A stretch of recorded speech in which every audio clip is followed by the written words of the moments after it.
Welcome to the Richard Stewart Show. My name is Richard Stewart.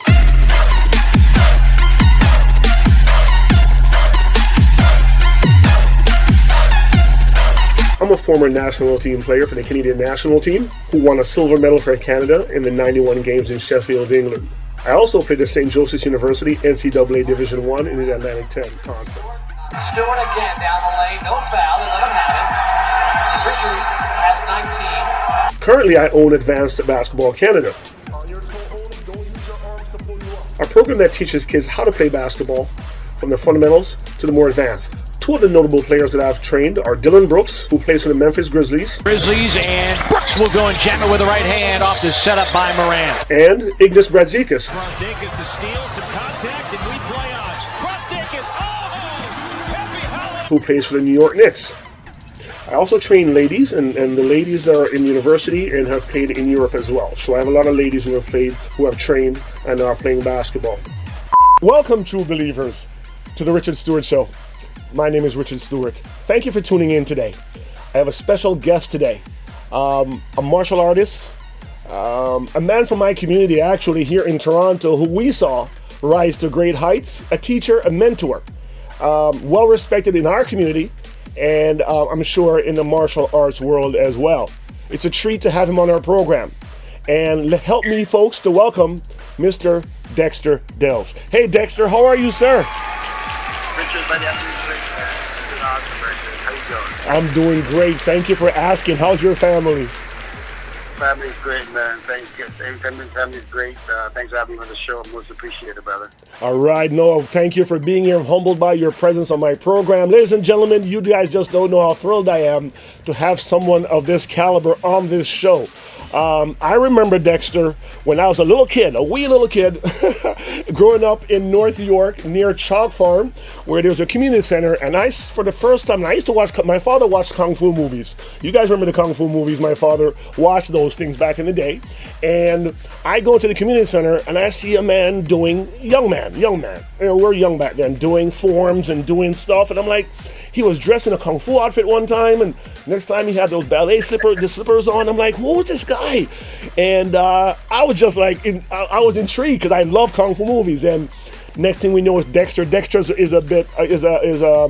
was a loner kind of guy from my perspective in terms of just going about his business. And I enjoyed seeing and hearing that he was successful. So Dex, what made you, man? What made you become a martial artist? Man. What made you do that? Like you said, man, back in the Kung Fu movies, and the Jackie Chan, and the Wang Yu, and and then they come up with the Jet Li, that inspired me. But what really inspired me to do Kung Fu, I was a pretty hyper kid, and I needed something to sort of to humble me, and something I could grasp on, and can humble me, and put me in a different perspective of life, you know? Yeah. Growing up in a pretty hostile neighborhood, you know? Yes. So Dexter, what type of forms do you know and practice? Give me all the stuff that you learned. Yeah. Well, I learned Kung Fu, and the style of Kung Fu is a Dopai style from Hongla Kung Fu Club. And I study under Grandmaster Paul Chan. And it's a style, it's a southern style, it's a southern style, it's a Hungar style, and it's also a northern style with the Charlie foot. And what we incorporated too, back in the day, they called it Western boxing. And because we knew how to kick too, it's basically kickboxing. We actually got the name later on, was full contact karate, and kickboxing, there was all kinds of names, but actually just kickboxing, you know. Wow. And I started from, as you said, very young, from Chalk Farm. When I started, I went on my own and researched and went to gyms after gyms, and I found the love for Kung Fu because it was so humble, and it reminded me of the Jackie Chan and the Wang Yu, the Ching Sing. It had that traditional Kung Fu style about it from the movie. That's what really inspired me. Wow, what a wealth of information. My gosh, I didn't know you researched stuff on your own back then. Oh, yeah. And had to do all that work to get to where you are. Tell me, the level of physical training that you had to go through. Tell young people now what you had to do, what you had to eat, how you go through your physical training and the difficulty of it and the mental part of it as well for me, please. Yeah. Well, back in the day, I mean, we're younger, right? So our metabolism are pretty fast. So we used to eat a lot, anything we want, and a lot of it, because I mean, we worked so hard, and when we train. We ain't training for an hour. We're training for 3 hours, 3.5 hours, 4 hours, right? Yes. And we're just a lot of repetitive. You have to have patience, because it's all about Kung Fu. It's all about finding your inner energy and sort of challenge it and sort of be able to control it, right? Yes. So in terms of, you have to be disciplined and be patient. And it teaches you how to be patient, how to be very humble. Yes. I mean, before I had Kung Fu, I used to get into a lot of scraps, as you know. Yes. As a younger, but when I did Kung Fu, I would avoid hitting somebody or even attempting to hit somebody that's provoking me. There's times I get pushed, and I was like, "Come on, man! Like, you know, like, give me a break." You know. I found myself doing things like that in avoidance fights and breaking up fights. That is amazing, Dexter. Dexter, you know what? From a guy from my perspective, we used to think, I'm older now, so I don't think that anymore. When I was thinking back then, I said boxers and kickboxers and martial artists, they go around beating people up, man. But no, this teaches you not to be violent. Yeah. It's amazing. Yeah, it teaches you not to be violent, to control yourself. Yeah. It's amazing. It builds character in a young man, you know. It builds character and grooves you to be a man, you know. And like I said, it's all about patience and just being humble. If you know you can knock somebody out, or, you know, with a punch or whatever, there's nothing really to prove no more. But when you didn't know how to fight, you want to prove you know how to fight, you know how to fight for hell, right? You know how to prove something. You know how to fight is like, you more like talk the other guy out of it. Yeah. I love it. Your ability and your experience and your damage you could do to somebody. Yeah. It's not worth it. But you know what? You're so right, because in basketball-wise, now my audience may push it over to basketball, but what I used to find out as I got older playing basketball, I knew that I was a good basketball player. Yeah. I sometimes would go up on a guy and, you know, I didn't even dunk it on him. I just laid it in. You know what I'm saying? Like, his girlfriend is in the stands. His girlfriend's watching. You know, I'm not going to hurt him. I'm not going to destroy him. You know, I want him to go home and feel okay. He's going to lose, but he's going to be okay. Or people, yeah, you know, he's going to be okay. His ego will be intact when he leaves, you know? So, you gotta be humble with him, you know? Yes. You don't get to be humble, man. No, you have to be humble. You have to give someone a chance and not trying to hurt people, yeah. I love it. Hey, what countries have you fought in? Because you did get to a level where you did competitions, correct? Yeah, I did. In the early career, we're a Kung Fu club, right? But we actually go to karate and taekwondo tournaments. And our style of Kung Fu or fighting style was more of street fighting, more of like hardcore kickboxing, full contact kickboxing. Mm-hmm. The style was a little different, you know. We were going from a Kung Fu club, Hung Love, under one of their instructor, Henry Karama Weather. And he would take us out. We go with all our uniforms. Like, our uniforms are black, right? Like the Kung Fu style and sash. And, you couldn't afford it. Extra uniforms. You had to stay in the uniform. You had to wash it and you train. So the t-shirt and the pants from being black became gray. Yes. And we go in there. We had a few years, we're all flooded. And we go in there, all the karate guys and taekwondo guys, they have the key on. It's all well ironed out and straightened up and disciplined. All white. You guys were a ragtag group. Yeah, exactly. One of the ragtag group. And we just go in there, we step it out. And it was a point system. So with the point system, if you get like maybe 3 inches or 5 inches from someone's face, is like I consider a point. That's a point. Yes. You could have hurt him if you wanted to, but you didn't want it. You know. Yeah, and the referee that's there is the one that puts his hand up for the points. He sees how close you got, right? Yeah. So there's a big break, you know. But our style was just go in there, jab cross. You got 3 minutes in a round. You punch, kick, pop, bring the guy up, drop him or whatever. You know. Mm-hmm. And we didn't have any referee. We just got to go in a full 3 minutes and 2 minutes, right? Yes. So the styles are different, but we go in there, we get disqualified. Because you're punching people. and then there's the next tournament, and we go in and we all looking at it and say, oh boy, here they come again. I'm like, guys, this is the rugged guy. Dexter, you know what? It's great to hear that is part of your journey. It's the same, the guys that we grew up in our neighborhood, quite a few of us have traveled the world and have done some things for our country and been on teams, and I'm so happy that you have done that, and I'm inspired by you. Glenn has a shop out there in Pickering right now. Glenn has a couple of racist people who are throwing stuff at his restaurant. Are you serious? Yes, sir. I just saw that this morning. I'm about to call Glenn in a few minutes after I finish speaking with you to show him my love and support. Maybe I would drive up there. But, you know, we have guys from our community who have gone on. Marvin Russell, who won 4 championships in Canada, the first dynasty, out of Manitoba out there at Brandon University. Yourself. Plenty other, you know, from our community, we've had some guys, but we saw what you did and we're inspired by you and what you've done, and just so thankful that you're okay and you've done well for us, because you represent us as well. What is your teacher's name again, and what his credentials? Has he been in movies? What? Tell me a little bit about your teacher. Yeah, there are grandmasters, or master of the Hong Kong Kung Fu Club is Paul Chan, Grandmaster Paul Chan, and he's had a lot of students under his name. These are senior students that I train under. Him and Karama Weather, Nick, Aguero, Liz P, Gordon, quite a few guys, Jimmy Yee. There are a few guys I train under, but the master himself had a lot of years even before we go to China in 1985. Yes. Before China, I had opportunity to do a lot of training preparing for China with the master and learn a lot from him. Wow. Another master came from China. So those days were just, I had appetite for knowledge, for this knowledge of the martial arts, especially the Kung Fu. So I just didn't just practice it, and I figured out all these magazines and books.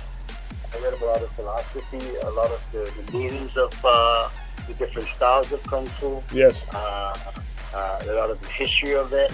You know? Yes. So I was just not just practicing Kung Fu and just, you know, doing the forms and whatever. I lived it, and then, like you said before, I did a lot of it. I brought a lot of guys from Chatham down. A lot of guys didn't stick around. I stuck around. I took the bus. I trained on my own. After I trained, I stop in the park. I trained on my own. Yes. And like I said before, man, I'm always been a kind of a loner guy. I never like to be around a lot of people. Yes. I like to just stay onto my own little meditation hikes, you know? I saw that. And I'm telling you, I incorporate a lot of the stuff I saw positively from the guys in our neighborhood. And again, you know, I'm going to keep saying the same thing ad nauseum to folks. You know, I'm inspired by you. I saw how you moved and how you were doing your thing. And I did something that nobody else in the Chalk Farm did. I went to Army Cadets.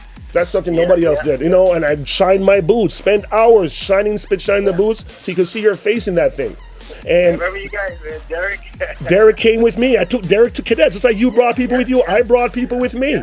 Chong brought those guys up to, that was at Dufferin and Wilson, the Denison Armory. I never joined. I used to meet you guys at McDonald's and hang out and stuff. Yes. I never did a cadet. I was more into doing my Kung Fu, you know? Yeah, but exactly. But that was a way for me to do something different. But basketball took off in my life. But I did something different like you did. And I was just, I take stuff from what you did. Tell me about the weapons that you're an expert in or that you are proficient in. Yeah, I train in hand-to-hand combat, like martial arts, within the Hungarian Dopai system. Forms, but every form, the thing about Kung Fu, right? Most of the martial arts, other martial arts come from Kung Fu. Yes. Back then we used to call it Kung Fu. Yes. Right. So in each country, and everyone took a little piece of everything and made it their own. You know, Taekwondo, kicking, and karate. Yes. And jiu-jitsu and all that. Yeah, but I saw the long sword. You're holding the long sword. Tell me about those type of things. I did the hand forms, and I did a weapon that was passed on to me from Nick. It's called a Kwando. Okay. It's General Kwan. So General Kwan, right? He's like the guard. He guards the dynasty. He guards the temple. You gotta to go through that temple. You gotta go through him. You're not thinking it past him. Not with that sword he had. That long sword. What other weapons have you? I mean, what other weapons have you used? I've used single staff. I can use double sword, single sword. I can use double knives. I get 2 pieces thick and turn into a weapon. Yes. That's the thing about Kung Fu. You can take anything and turn it into a weapon. Yes. You know, you get a mop stick and boom, you break it in 2 pieces, and 1 piece is a weapon right there. You know? Yes.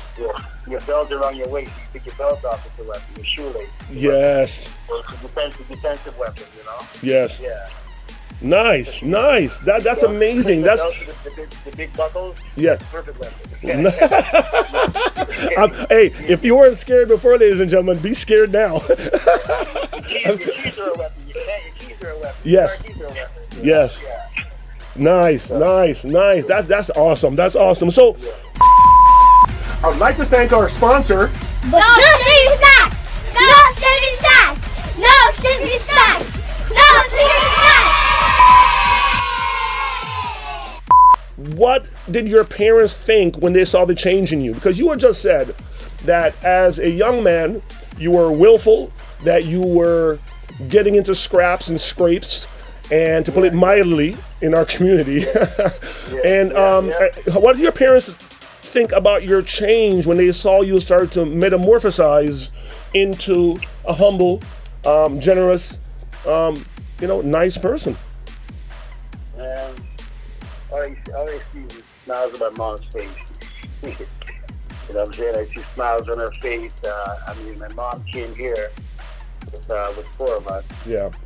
And, 3 sisters, and I'm the only boy. I'm the youngest one. Yeah. And us was just joy because she used to have such a disappointment on her face. And I was tired of seeing that. Yeah.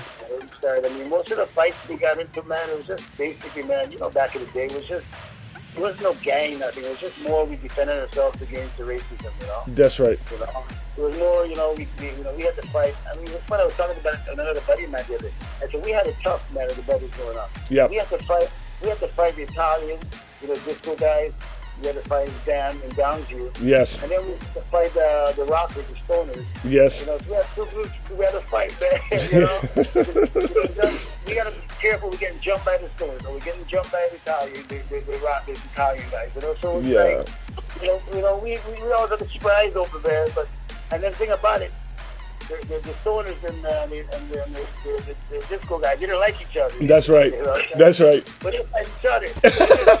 Us fighting them. They always wanted to fight us. I know. You gotta worry about one. You gotta worry about 2. All of them. You know what, man? What do you? You can help me. You can help me and help a lot of people, and in my life too, by telling me, how do you change your mind? Because now you're telling us that your mom has a smile and a look of so much proud in her to see you've changed to the type of man you are. How do you change your mind? Because a lot of people don't understand you have to change your mind in order to get where you're at. You know what I did, Rich, and that's one thing I always follow. That I always look at other people's mistakes. I look at other people's mistakes and I just learn by trying to make sure mistakes. That's basically what I did in my life, Yeah. I look at the things that it wasn't right in my life. I try to make it right for others, especially my kids. I try to make it right. I still do make little mistakes, but I try to correct them and come correct. Yeah. Something I always follow, man. It's very important. You know what? That's amazing that you said that. I remember someone says a wise man learns from other people's mistakes, not his. Other people's. A wise man learns from other people's mistakes. If I see a man put his hand in the fire and it burns him, why do you have to test it? You know he burns him. Exactly. Like, hell, I put my hand in that fire. So I'm so happy that you are able to share with our audience just some of your wisdom, man. And again, I'm thrilled to have you on the show to help other people like we try to, like I do in basketball, you're doing. You have a new studio. Tell me about your studio and how did that come about? Yeah, all the years, I've been doing this. I've been in the corporate gyms for about 14 years. Yes. I've been in the corporate gyms for the past 2 years or so. Yes. And we branch off. I help other gyms. I've worked at other gyms. Yes. Helped out. Supported. Yes. I've made a lot of changes in other people's lives by training them and making them a lot healthier. Yes. Giving them more longevity and a lot of strength. Thank God for that. And I think I've shared such. One of the reasons I really got into this is to share my knowledge. because I've learned so much in the martial arts, and even the boxing, the kickboxing world. I've met so many great people, great fighters, coaches, and I just wanted to share my knowledge, man. And until we get old, we tend to forget, and Mm-hmm. and if I just share my knowledge with people, and I can make a way of life, and Yes. well, that's what I'm doing right now. So my studio, having my own studio now, is just getting me settled. And you're slowing me down, brother. You know, I love it. I love it. I love the fact that you're helping people. Yeah, so instead of going to this gym, or this client, or this condo, and you know what I'm saying? This man, I just, you know what? Everyone's gonna come to me now. Yeah. I'm here to Yeah. help everybody, and my doors are open. We're very safe here. We just passed the Boxing Imperial COVID-19 protocol. Good. We got authorization. We've got all the steps to ensure everyone that comes in here, they're safe. Yes. And they're going to come in safe and they leave safe. And they're going to come in with a lot of energy and they leave tired the hell after I finish training. That's right. That's right. That's right. That's right. I'm so happy for you. That's awesome stuff, man. Now, let me ask you this: in terms of the future of the martial arts, do you look at it as still essential for the growth of character of young men and women, or has it now become a chic thing for upperly mobile, people to do? What do you think that the future of martial arts is? People are taking the yin and yang and everything, right? Yes. It's about the universe, but people are really taking the hard part of the martial arts and put it into the mixed martial arts. So more of the hard and the fighting aspect of it. Oh, the MMA stuff. Yeah, exactly. So the fundamentals are your form and your kata and in the horse stance for 5 minutes and repeating over and over. People lost that patience. Everyone wants to get that quick fix. Yeah, yeah. Then you have technology, Yeah, yeah. They want to stay home and do so. Yeah, yeah. Yeah, there's so much involved in people's minds now. So I think the martial arts died a lot of ways, but what is keeping it alive is the fight and the aspect of it. The combat part of it is keeping the martial arts alive. But the traditional part of it, and the forms and and everything else. There's still a lot of true martial arts out there. Mm-hmm. To maintain those fundamentals and the art alive. But it's dropped a lot. But like I said, the combat part of the martial arts is always going to be there. Have you? Is there a real Shaolin temple? And have you gone there? There's a real I've been to China a couple of times. The last time I went to China was just with the company. Is like before the 60 or 70 Canadians. And even China, I've been to Beijing, and martial arts just died there. It took a while to even find couldn't find any martial arts. Wow! Videos. Really? Yeah, it was hard, man. I remember went to a martial arts show. Yes. But that's just acrobatical show and everything. Yeah, acrobats. Yeah. But to go find even martial arts stuff is hard, man. Wow. I would think that there'd be some, there'd be still some. How about Hong Kong? Isn't there any in Hong Kong? I mean, there's more studios, I guess. I guess it's not even. Hong Kong still have a few clubs. I mean, even our mother club, the original club from Hong Kong, Grandmaster Chan Chin. Yes. He's Chan Do, the Grandmaster Chan Do, his son Chan Chin. He's still alive. Yes. And we're still keeping the clubs as much as possible there, but yes, kids and technology and it's just taking over the world. Taking over the world. Doing a horse stance and learn the traditional. Yeah, that takes patience, as you said. It takes dedication and patience. And the younger people today don't really.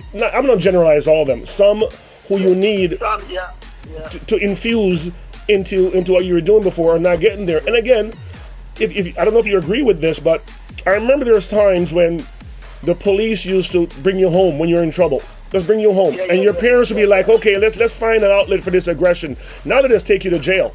And jail teaches you to become a criminal. So all those kids, you're not going to get all those kids. Yeah, we can drop you off at Jane. He's going to drive you to Chocolate and drop you off at Jane and Chocolate and let you get out of here. Go home. Yes, right. Hey, it's true. Police will drop you off at Jane and Chocolate and say, walk home, get home, kid. What are you doing over here? What are you doing in this mall? What are you doing here? Now they're beating you with a baton and handcuffing 6-year-old. They're handcuffing 6-year-olds. Is it terrible? They're handcuffed. These guys are supposed to be trained, and they're handcuffing 6-year-olds. Like, are you afraid of a 6-year-old? Why you gotta handcuff a 6-year-old? I don't get it. And if a 6-year-old runs from you, how far is he gonna go before he's tired and hungry? I don't understand. Tell me something.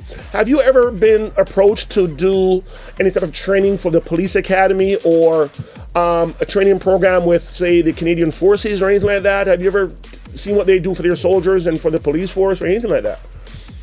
No, I've never been. I've trained. I do officers and trained to be officers. Mm-hmm. Actually, I think a lot of people who were trained to be officers.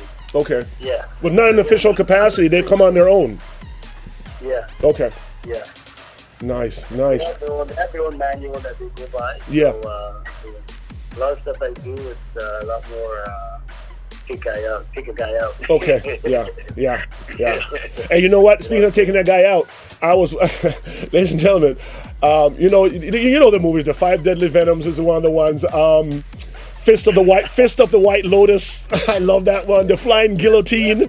The Flying Guillotine. I mean, come on. Who doesn't love those? I'm telling you, I love Kung Fu movies, man. The original old ones. Secret Rival of Charlotte. Yes. Yes. Part 1 and 2. Part 1 and 2. Silver Fox. Yeah, Silver Fox. Yes. I love it. Hey, man, it's great. When am I seeing the studio, man? I'm gonna love to come down and see your studio. Maybe we'll do a show from there, and we'll do a live show from your studio.